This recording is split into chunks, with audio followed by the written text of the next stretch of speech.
Hello and a very warm welcome to the fourth episode of the EMSI-Podcast entitled The Impact of COVID-19 on the Global Oil and Gas Industry. My name is Hubert Faustmann. I'm professor here at the University of Nicosia.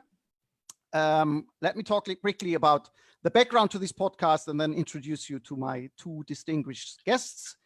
2020 has been and will be a black year for the oil and gas industry. A dramatic decline in demand and a dramatic decline in prices has triggered massive problems for the oil and gas companies and will probably affect the way oil and gas is used and traded all over the world. In order to talk about this from a global, regional, and local level, I have two really distinguished guests with me.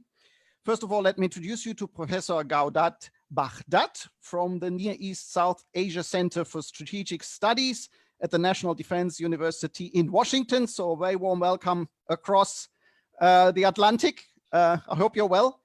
Our second speaker is Dr. Symeon Kassianides. He's the chairman of the natural gas public company CYGAS. He's also the CEO and chairman of Hyperion Systems Engineering Group.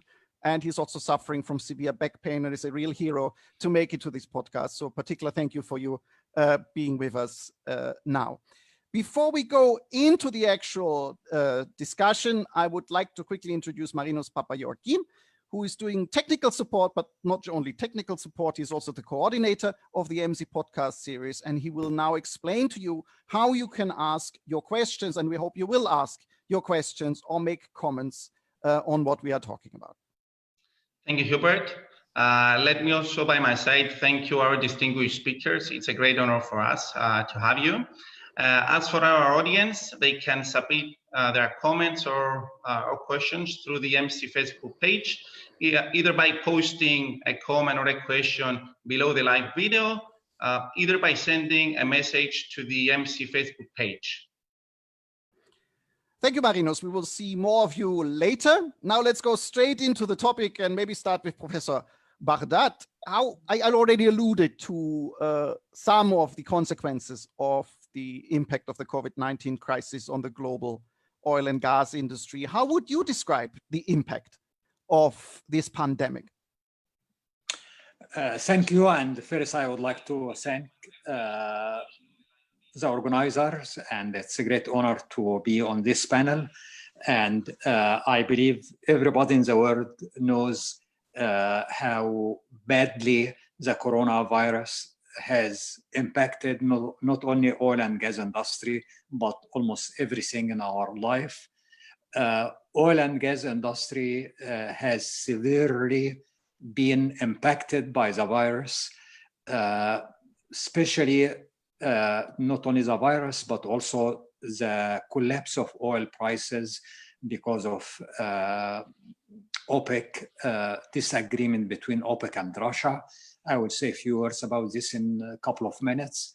But first, about coronavirus, the oil and to less extent natural gas are used in different sectors, housing, commerce, but the main sector, especially as far as oil, petroleum is concerned, is transportation. And what coronavirus has done is brought transportation sector to standstill. For understandable reasons, people are not able to travel, are not able to drive. Basically, people all over the world were ordered to stay home. Because of this, the demand for oil has fell to about 30%. It will take some time for life to come back to normal, for people to drive, to fly. But the big impact of coronavirus is on transportation sector, that people were forced to stay home. And because of this, the demand has significantly declined. This is one important reason for the collapse of oil prices. On the supply side, there was agreement between Russia and OPEC countries led by Saudi Arabia to cut production. In late March, early April, they could not agree on extending the agreement. And this agreement between them came in very bad time. Because of this, basically, Saudi Arabia and Russia started a price war. They flooded the market with extra supplies. And this is the first time ever oil prices went in negative, meaning producers paid money for anybody to take their oil. So what I'm trying to say, on both supply and demand side, there was some developments and there was less demand and more supply, and this how oil prices and to a less extent gas prices collapsed.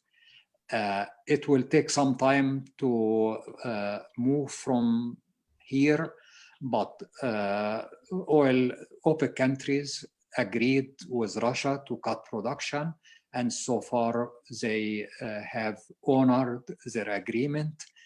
On the demand side, many countries started opening, but it will take some time for people to start again driving and flying.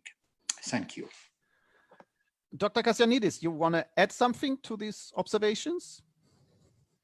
Please unmute. I think that the comments are very, let's say, accurate and specific. It reminds me maybe a year or a couple of years ago, there was a big discussion on an international panel about what will be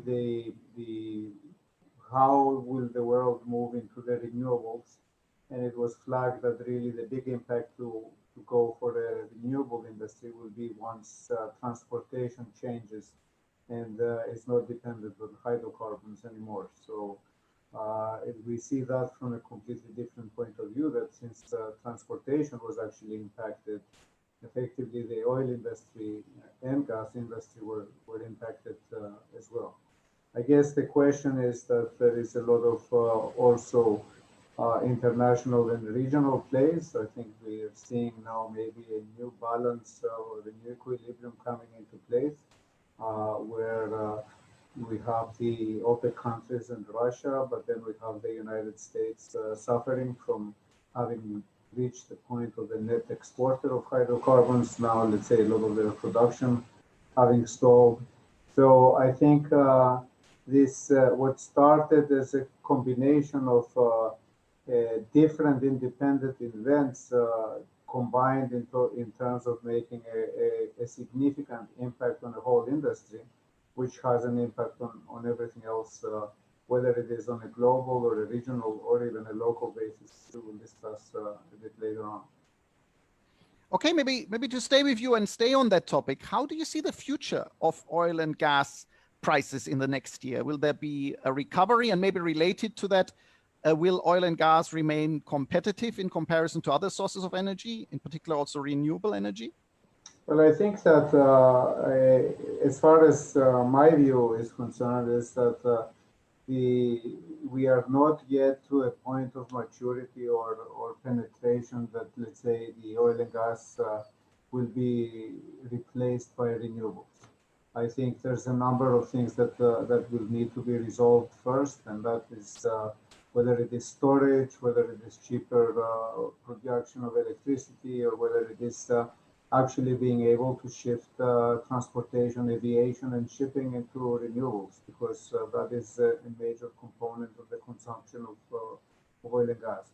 Now, we've had cycles in the industry that are like 10, 15-year cycles that, let's say, you have a reduction and an increase of the prices and so forth. So I think that, let's say, maybe they will not remain to the level that they are today, but slowly we with the global economy mobilizing again, I think, let's say, we should see a relative increase in prices. That's my view. Back to pre-crisis levels or way below pre-crisis levels? Well, it depends on what we call the pre-crisis levels. I don't think we're going to go to the $100, let's say, but let's say maybe the $50 or $60, where the economy had reached a certain equilibrium.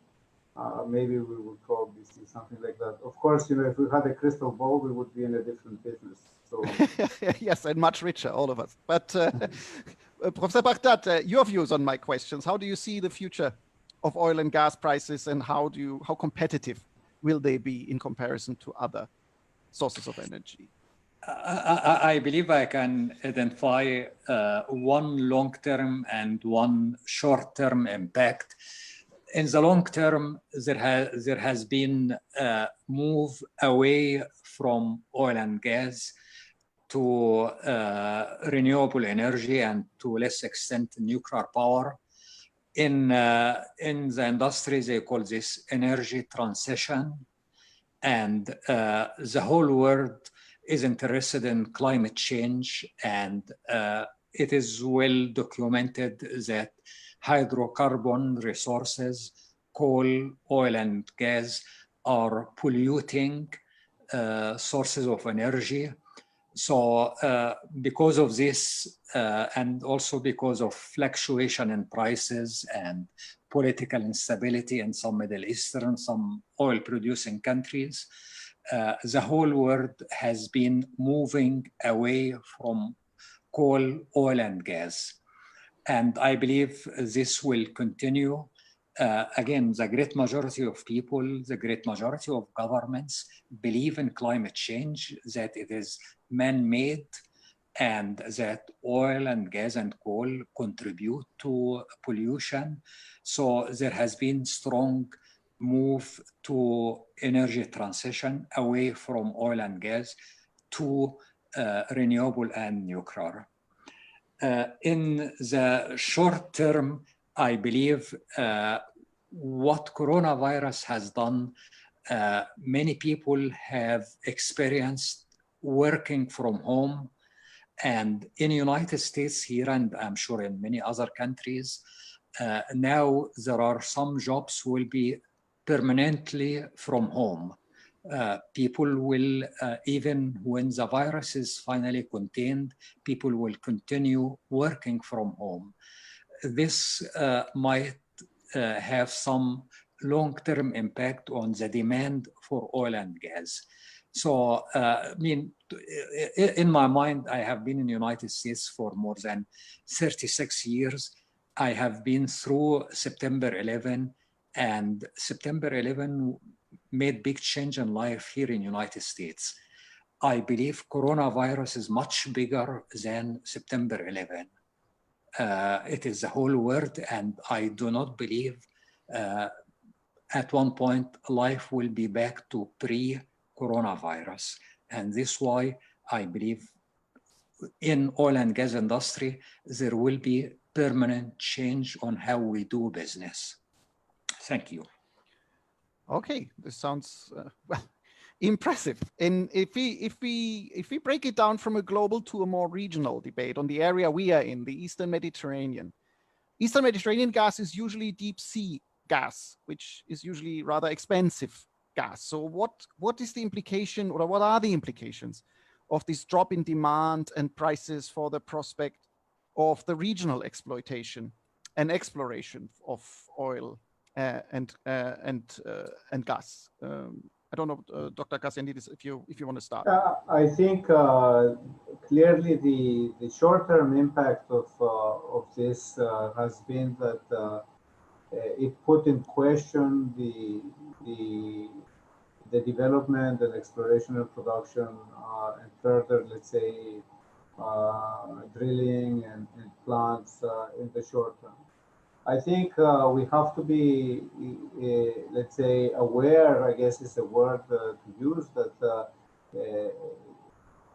it's a government play mainly, and governments do want to bring the resources out and monetize their resources for the benefit of the people. So that combined with, let's say, the technology, as the technology develops, because let's say a few years ago, things were not different. They were a lot different technologically than what they are today, and probably in a couple of years from today, things will be different again. So I think the crisis brings a lot of development. Crisis brings a lot of challenges, and I think because we have the drive of the public sector together with the needs of the people, I think this will drive probably into a more optimum exploitation of resources driven by the need to monetize these fields. I think we have seen in Cyprus, for example, that let's say there has been a delay now. I mean, one of the delays has been because the ships could not operate. They could not be. You could say, okay, a drill ship in the middle of nowhere is isolated and it doesn't get affected, but the drill ship needs to be supplied from the coast, needs to have food, needs to have resources and so forth. So when you have a lockdown in a country and you can't service the vessels, let's say, then you have a problem. So it's a combination of the COVID-19 delaying everything, plus the price maybe becoming uneconomical. But the uneconomical is always a factor of the size of the discovery. Because if you have a very big discovery, then let's say all these things change in terms of the economies of scale. So I think that we will see how things right now. The plan, from what I understand, in all the different localities. I mean, the EastMed pipeline and the EastMed forum is still ongoing and going strong. There is a bit of a, let's say, an impasse right now.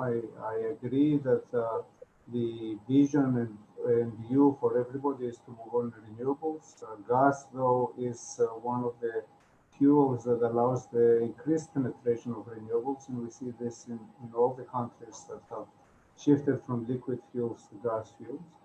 So if you take all these factors together, I think maybe in a year or let's say once we have some sort of a new stability, then there will be renewed activity in the East Mediterranean for further exploration and production. I mean, if we look at the expected reserves that have been here and what has been discovered already, it's only a fraction. So if we try to be and put a different angle to it, that basically the proper monetization of these reserves could lead to stability in the region and prosperity for the people, then and not so much drive in terms of the profit, then we're looking about a completely different situation. So that's my 2 bits. That's an optimistic bit. Professor Bahgat, what is your view on the implications of the corona crisis on the oil and gas prospects for exploitation and exploration in the East Med? Usually when oil prices go down, there is less money to invest, and already many big oil companies, big and small, have already cut on their investment, and it takes some time to have new balance between supply and demand. So what is happening now, which is not different from previous cycles, low oil prices and low gas prices are forcing oil and gas companies to invest less, which means there will be less production, less supply, and also low oil and gas encourage consumption. So there will be more demand, and this where there will be new balance between supply and demand. So for some time, there will be less investment, which will impact East Mediterranean countries, because as you mentioned, it is mainly undersea, so it is more expensive. Another factor is shale gas in the United States. As everybody knows, shale revolution here in the United States started at least 20 years ago or more, and the United States now exports natural gas. But most of the gas US exports is LNG, liquefied natural gas. In East Mediterranean, so far, to the best of my knowledge, the gas is exported by pipelines. There are talks about liquefied natural gas and some projects, but to some extent, there is a regional market for natural gas. And in East Mediterranean, in Cyprus and Israel and other countries, Europe is the closest market, and Europe needs gas. But again, as I said before, Europe and the rest of the world are moving to diversify their energy mix.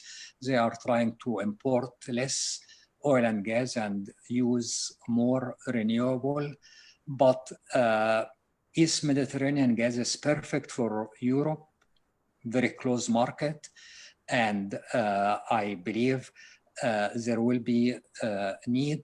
There is already big need for East Mediterranean gas in Europe.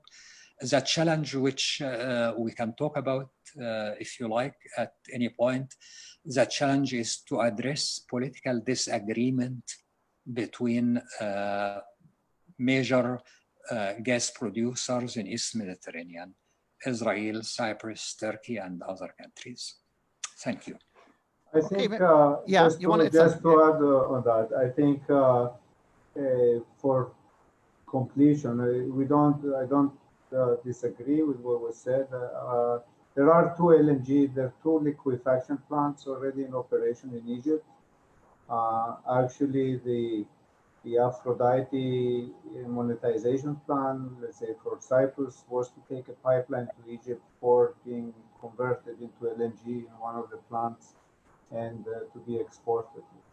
So I think there is no immediate other plans for Cyprus or for that I know of in the region for new liquefaction facilities. However, it has been discussed that the Egyptians, depending on things, would be looking into increasing the capacity of their two liquefaction plants there. And of course, it has been declared from Cyprus government that assuming that there is enough discoveries in the region and in Cyprus and through a cooperation, the Cyprus government would be interested to host or place a liquefaction plant on the island. And also, but as I said, I mean, also before, and as was said by Professor Gawdat before, it is, I think what we have to keep in mind is that this industry is characterized by long time scales. It's not something that is going to, I mean, it's not something to happen in the next 6 months or over the next year and so forth. So the question is, when we reach this stability again, which we are going to be reaching some stability, whether at the point of that stability, the demands and the political factors that were touched are such that justify the further monetization of the resources, even at this deep depth that they are today. To touch on a completely different concept, which is not unrelated, Cyprus connection, let's say, with the Eurasia interconnector for electricity. When it was being discussed a few years ago, it was a complete impossibility. Now the technology has moved to the point that, let's say, having an interconnector between Cyprus, Egypt, Israel, and Europe is not an impossibility anymore. It's just technically it's a matter of course. Okay. So, Yeah, thank you for this addition. We alluded already on regional cooperation and maybe the problems in the region. So let me follow up with that in respect to the EastMed Gas Forum as an organ, an emerging institution of cooperation between some countries in the Eastern Mediterranean in the attempt to exploit oil and gas. Maybe attached to it, the EastMed pipeline, Professor Bahgat alluded to it, is one project trying to bring gas from the East Mediterranean to Europe. So 2 questions in one: how effective, how mature, how useful is the EastMed Gas Forum within this project of trying to utilize gas in the Eastern Mediterranean, and what are the prospects, the economic viability for the EastMed pipeline? I don't know, Professor Bahgat, if you want to begin. Yeah, I believe it is a good start, and it's always a good idea to institutionalize cooperation between countries. So the creation of the forum, I believe, is a good step forward. But also, given the instability in some countries, I believe good cooperation between the governments is a step forward, but not enough.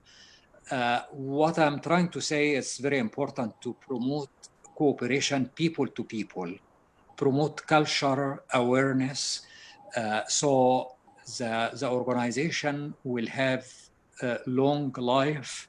It will, I mean, probably my concern, if there is military coup, if there is change in government in X country, this might impact the organization.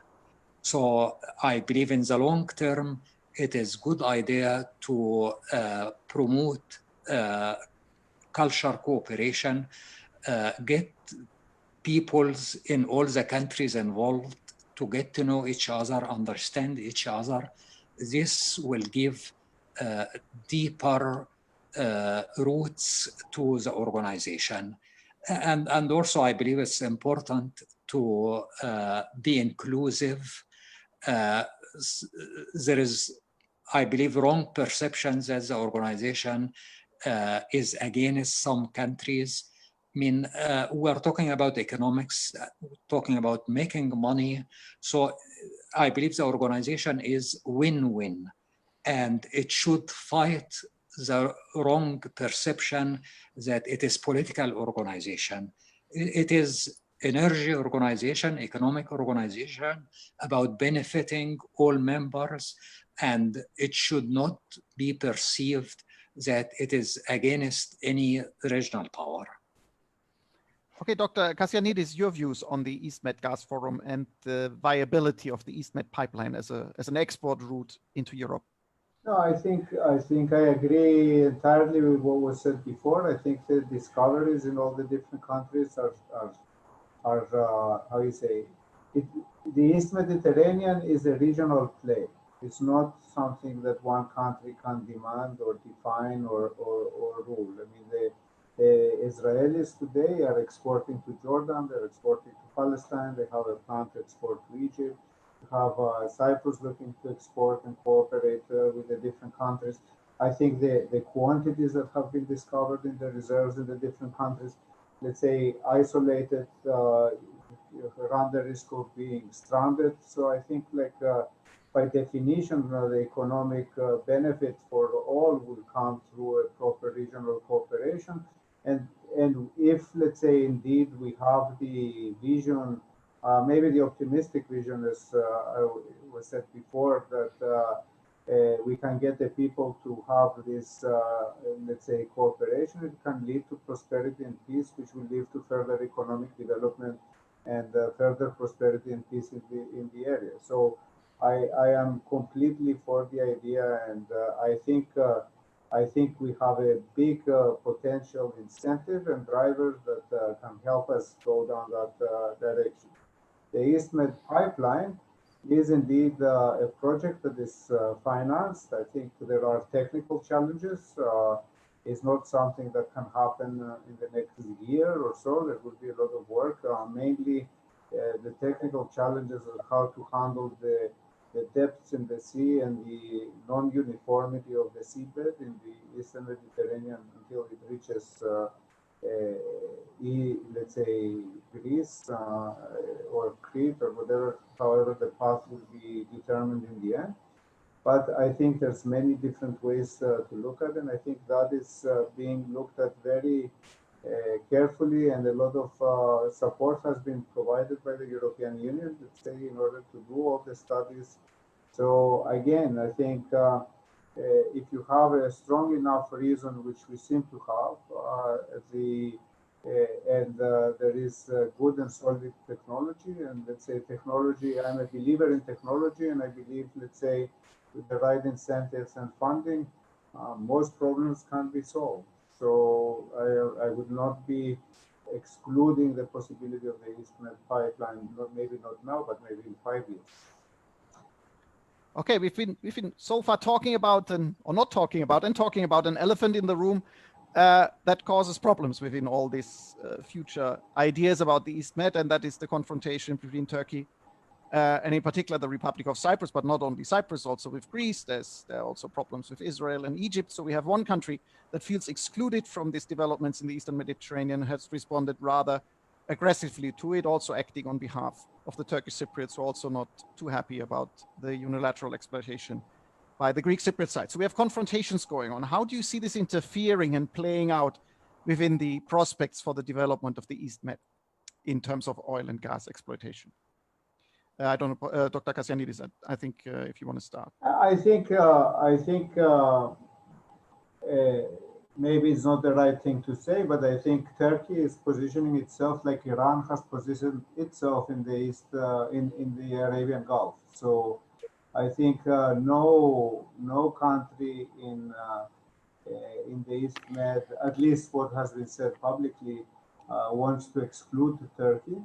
I think everybody wants to be inclusive of Turkey, and but let's say inclusive of Turkey doesn't mean that inviting somebody to take the lead and dominate everybody under that. So I think the issues for Cyprus, of course, is the most vulnerable of all the countries in the region, being the smallest one and having the political problem and so forth. But I think Cyprus was probably the first one that would welcome a normalization of relationships with Turkey for the benefit of all. I don't think that it's a Cyprus thing as such. I think, let's say, Turkey has claims on many different. If you look at their published maps, let's say, has claims on the EEZ of many of the countries in the Eastern Mediterranean.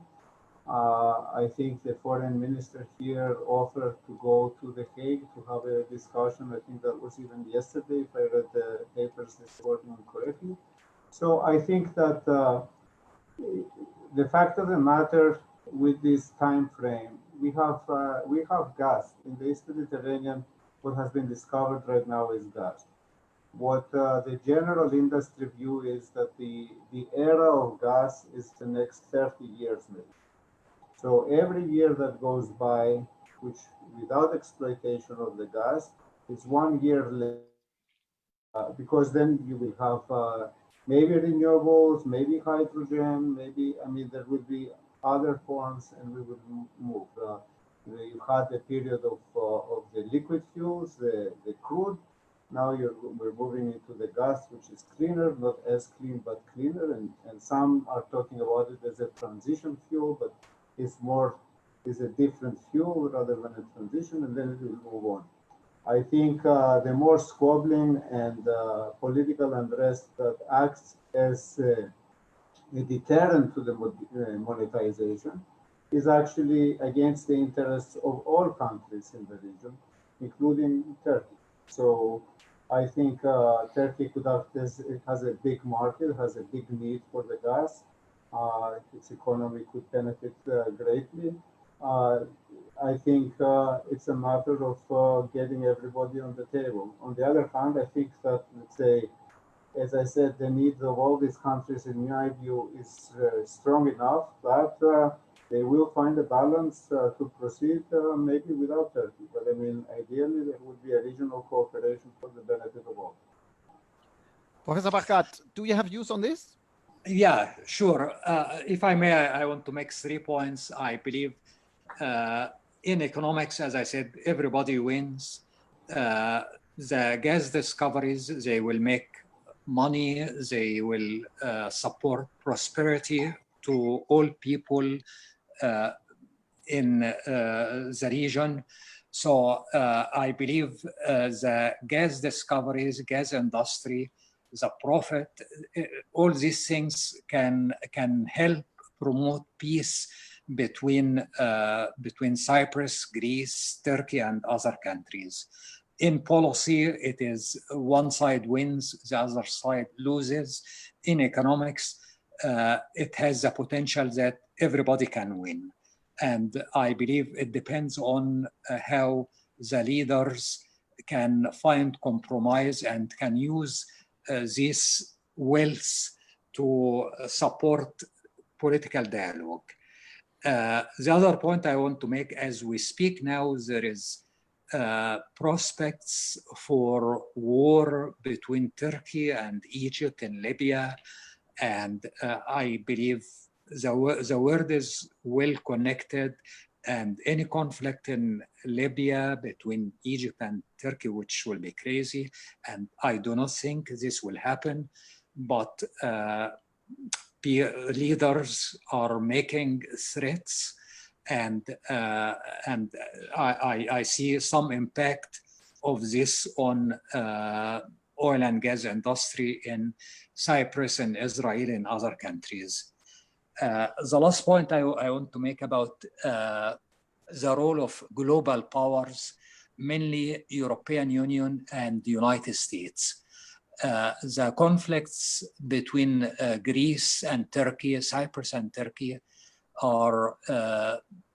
have been there for a long time, and I believe United States, even with coronavirus, but United States is still the leader of the free world, and both Greece and Turkey are members in NATO, and Cyprus, Greece, Turkey, and other countries have warm relations with United States, with EU. I believe global powers can facilitate dialogue between all parties. At the end, regional powers have to make the decisions, but global powers, United States and EU, can and should facilitate regional dialogue. Thank you. Okay, let me end the dialogue part of this podcast by merging two questions into one that are focusing more on the local aspect. So I will start with Dr. Kassianides. The coronavirus has also led to the delay and postponement of explorative and appraisal drillings all around Cyprus. So activities have stopped, with the exception of Turkish activities, which are clearly political and not commercially driven. So will they return? Is there a prospect for Cypriot gas and the exploitation for Cypriot gas once this crisis is over? Will the companies return? And if yes, where can Cypriot gas go to in an economically viable way? And then that's a question to both of you, but the question to you as the chairman of CYGAS is that Cyprus signed a deal with a Chinese consortium about the import of liquefied gas. Will the Cypriots benefit from the low prices we have? Will we be in an era of low prices, and how does that relate to the long-term contracts in this context? I think you touched on 3 different points. So you have a point. You have 3 points. Yes. So there's the declared intent of both of all Exxon, Total, and Eni is that, let's say, within a year in 2021, they will return with the exploration and production program. So they have not canceled. They have not deferred indefinitely. They have agreed and stated new time frame for their exploration and production to start. I've been involved in meetings myself in this last couple of weeks where I can confirm that is the intent. Of course, things can change, but let's say right now, all the planning is done on that basis. Let's say that within a year, within 2021, we will have a resumption of the exploration program. Now, for the development and production, we only have one field right now, that is Aphrodite. Aphrodite has agreed with the Republic of Cyprus to take FID by 2023. So that is where they're supposed to do all the studying and all the different things and so forth. So while I said before, we're looking at long time scale. So yes, we are today in 2020. They have to decide by 2023. So I'm not. I don't think we have any indication that they actually stopped doing any work about it. It's just the decision is not going to come early. It might come within the agreed time frame. Now, you touched upon the Cyprus gas. So the Cyprus gas, let's say, what we have done is completely disengaged the decision about importing gas for the energy needs of Cyprus with the development of the Cyprus reserves. The interrelation between what happens with the Cyprus gas and the availability of natural gas for power generation was the main cause, one of the main causes for the failure of the previous 3 attempts to bring in natural gas to Cyprus, because there was the concept or the thought that we now discovered gas, in 6 months everybody's going to have gas in their houses. Well, it doesn't quite work like that, and we've lived to see that it doesn't. So what we have right now is we went through a tender process, and we went through a definition of a project to create and build an LNG import terminal, the Cyprus LNG import terminal. That is going to import gas and let's say the need of that was recognized also by the European Union. We secured all the funding. We've got the European Commission giving a 101 million euro grant. We've had a 150 million euro loan from EIB approved, 80 million from EBRD approved, and 43 in terms of a capital injection for the infrastructure, which is in a subsidiary company that was provided by the Electricity Authority. So the project is well funded, is well justified, and it is actually proceeding. It is true that, let's say, the contract was awarded to a consortium led by CPP, which is a Chinese company. Effectively, the consortium is 4 companies, 2 Chinese, 1 Norwegian, and 1 Greek company. Actually, the lion's share of the contract will be with the Norwegians, who are going to undertake the operations and maintenance for a period of 10 plus 10 years once the project is, let's say, delivered. Now, the only thing that we have in terms of long term is the 10 years operations and maintenance contract. The supply, which is coming back to your third question about the price of gas and the ability to benefit for the low prices and so forth. Right now, we were running a competition, another tender for the expression of interest to be followed by an RFQ phase for the supply of gas. We haven't committed or signed anything. We have 25 companies from all over the world that have expressed a desire to sell to Cyprus gas, and because it is considered to be a good, reliable partner with a very, it's a small, but it's a captive market for the providers. What CYGAS, therefore the natural gas company of Cyprus, is intending to do is to sign what is called the master sales agreements with as many of the companies as qualified that will allow us to purchase gas on the spot market, and to sign a 3 to 5 year medium-term contract with one company for the base level quantity. The tender for this is going to come out by the end of the year. Those that will qualify will be invited to bid. So we do think and feel that we will be able to benefit significantly from the current, let's say, supply of gas. Now, on the question as to the current prices, on the question as to what happens with our own reserves, I think, let's say, once the public does come and monetize, let's say, the hydrocarbons, the gas reserves of Cyprus, then they will have to come and sell to the natural gas company at a competitive price in order for us to purchase. So I think the Cyprus Gas Company has been formed with the objective of passing all the benefit to the people.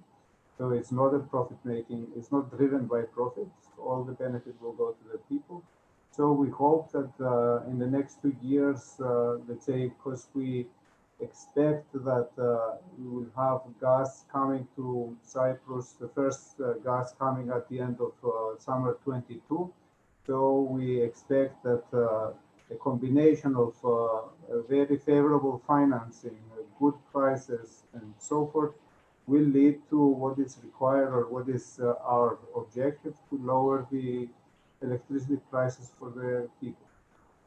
So that's my answer. That's good news for me. That's a good news for me as somebody living in Cyprus and paying the high electricity bills. Professor Bahgat, maybe quickly, if you want to add your comments, and then we open up to the audience. Sure. For sure, I do not speak for the United States government, but the global economy is well integrated. Anything happens in one place has impact on the rest of the economy, the rest of the world. So from American perspective, I believe the development of gas reserves, gas deposits in East Mediterranean is very positive development, and hopefully it will add to economic prosperity, political stability in the region. And from this perspective, I believe the United States strongly supports these efforts, and it is not only good for the region, it is good for global peace and for the whole world. Thank you. Thank you. Now I call on my dear colleague Marinos to convey questions and comments from the audience to our speakers. Yes, thank you, Hubert. Basically, we had several questions and comments. Basically, a lot of the questions were answered by our speakers. So I tried to group a lot of the comments and the questions. A very interesting question is about the EU's Green Deal. So the question is, does the EU's Green Deal threaten the oil and gas industry? And another backup question, is this deal too ambitious? Thank you.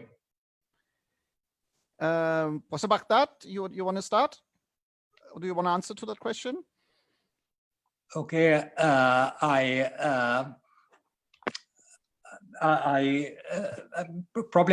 don't have anything new to add, but cooperation between the countries reaching economic deal will spill over to policy and will help to promote political dialogue between all countries. Thank you. Dr. Kassianides, you have a comment on this? I think that whether it is too ambitious or not is something that we will find out over the next few years. I think the main factor will be the ability or the pace in which technology develops to be able to manifest and bring that into a reality. I think it is not a matter of, let's say, taking an arbitrary decision and saying we want to achieve that by then. Now is the work to be able to move to the path of going that way. So there's a number of factors that take place and are, let's say, can contribute positively. For example, the storage of, let's say, electricity in terms of let's say, power generation. I mean, is one of them. The other one is the introduction of hydrogen. I mean, there's a lot of different things. So, as a political objective, I think is something that provides a driver and the move and the funding for the technology to happen. How fast we'll get there, it's something that will remain to be seen. Marinos, next question or comment. So another question is about smaller countries. So what do you think of smaller producing countries such as Sudan, Uganda, in the face of this pandemic and the low record of oil demand? Are they going to lose out in the global market? So this is a question. Okay. Okay. Can I say? Yes. Yeah. Sure. One thing about the collapse of oil prices and coronavirus, some major oil producing countries, especially in the Gulf, long time ago created what is known as oil funds like Abu Dhabi Investment Authority, Qatar Investment Authority, Kuwait Investment Authority. And these funds have substantial financial resources. They have a lot of money. And now with very much the collapse of global economy, they are using their financial muscles to invest in different areas. And I believe some small countries will benefit from this investment. I mean, major oil producing countries in the Gulf, even with low oil prices, they still have a lot of money. And they are using this money not only to help their national economies, but also to find good deals every place in the world. So small countries will benefit from these rich oil funds in the short and long terms. Dr. Kassianides, you want to add something to this? No, I mean, that's the only thing I would also mention in a way is that usually what we see, and I think it started to be seen, is the effect of the, when the upstream market suffers, the downstream market prospers. So what you have now is increased investment in petrochemicals. You see some of the oil majors investing in petrochemicals. We've had 2 weeks ago Aramco taking a big position in SABIC. So I think it's a moving world that is developing. I think what Dr. Gawdat said is I'm in full agreement. So again, things will move on. Marinos, move on is a good point. Move on with the next question. So the next question is the last one, and basically, I think it can lead us to the final remarks by our speakers. So the question is, will the oil industry recover from this pandemic crisis? Dr. Kassianides, you want to take the lead? Will the oil industry recover from this crisis? I believe that, let's say the oil industry will recover. It will reach it will be different. It will not be the same. We will have a different reality, but I think it is a crisis. We've seen a lot of the companies changing. We've had, Shell changing, ExxonMobil changing. We've had the smaller players trying to reposition and change. I think we have reinvestments, we've had this. So I think we've entered into a period of transition. I think, unfortunately, transition in our industry usually means uncertainty. And the uncertainty could lead to, not that projects stop, projects get paused, they don't get canceled. They wait until the new equilibrium is reached before they kick back in again. And I think, let's say, if we're not talking about the next 6 months or 1 year, but we're looking at the next 2 to 5 years, I think we will have a recovery. Now, to what point, that is a different question. Professor Bahgat? Okay, I always like to end on optimistic note, and for oil and gas industry, some people have already started talking about the end of oil era, that oil era is behind us. I do not agree with this. It is true that electric cars, for example, are making big advances, and very soon there will be much more electric cars in all markets, but we still need oil. There is no electric aeroplanes. Petrochemical industry is important, plastic and other things. So it is true that the renewable and nuclear power are capturing more share in the global energy mix, but still till today, till this moment, oil and gas are the main source of energy all over the world. The key word in oil industry is diversification, a little bit of oil, a little bit of gas, renewable and nuclear. And the future will be mixture of everything, and I believe oil and gas industry will be alive in the next, as far as we can see. Thank you. Mr. Bahgat, that sounds already like a very good concluding remark, but I want to give you the opportunity, if there's anything else on the topic I forgot you to ask or you forgot to say, if you have anything to add, then please do it now. If there's anything you would like to say as a concluding remark, or you're fine with what you just said. Would like to thank you and people who contributed to this discussion. And again, I believe whoever is interested in energy and oil, what has happened in the last few months is good learning experience to all of us. And I believe if you are in oil and gas sector, in renewable, the future, it is not renewable. It's not either or. It is not renewable or oil. Probably I would not say the same about coal. Coal is very dirty, and I do not see future for coal. But I believe in the future we'll have renewable, nuclear, we'll have oil and gas. And there is enough for everybody. Thank you. Dr. Kassianides, there's also enough time for you for your final comments, or as I said, anything I did not ask you, anything you would like to add in the context of our debate.